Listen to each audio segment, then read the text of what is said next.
I'm struggling to deal with my girlfriend's princess syndrome. She dresses like she's in a fairy tale every day and it's drawing too much attention. I, 24 male, have been with my girlfriend, 23 female, for about 5 months. We've been casual friends since college, but only began dating after she graduated. We get along really well.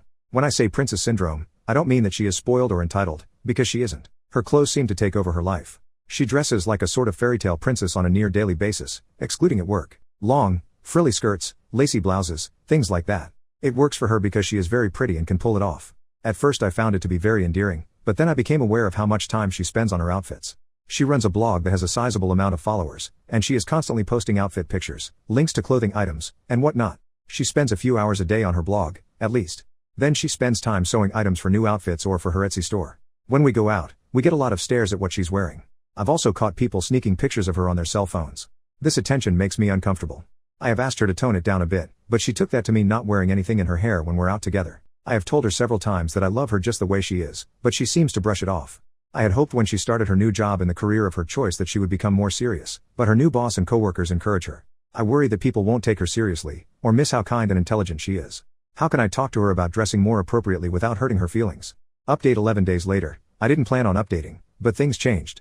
I realized from my last post that I needed to be more supportive, but also communicate on how she could dress down on certain occasions so we could both be comfortable. Well, I never got a chance to talk to her about it. Last week she called and wanted to stop by my apartment after work. When she got there I offered to make dinner, but she said she couldn't stay and we had to talk. I jokingly asked if she was breaking up with me, and she looked really guilty. You can see where this is going.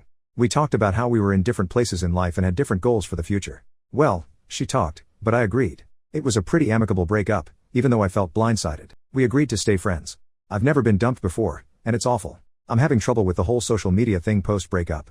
I want a way to keep in touch with her, but as soon as her relationship status changed, all these alternative-looking guys have been liking her posts and commenting on her pictures. I don't think she's seeing these guys, but it still hurts. My friend wants to set me up on a date, but I don't know if it's a good idea. Update 9 years and 8 months later. I was going through an old email and found this account again. I was surprised I could still log in, and even more by the amount of people who had reached out to me. It's a bit embarrassing to relive this breakup from almost 10 years ago. In retrospect, it wasn't meant to be, and I think I was reeling more from getting dumped than the loss of the relationship. I am 33 now and married to a wonderful woman, 31 female, for 4 years. I learned my lesson about supporting my significant other's hobbies. My wife loves running and baking. We have a daughter who is turning 3 this year. I want her to be free to express herself how she likes, as long as it is safe, of course. I would do anything for them. I am still friends with my ex on social media. We don't talk but we'll like each other's posts. She is married to another woman now who also dresses differently. It's not as frilly as she used to dress, but still unusual. Her pictures look like something out of Anne of Green Gables. She seems to be very happy on their farm together.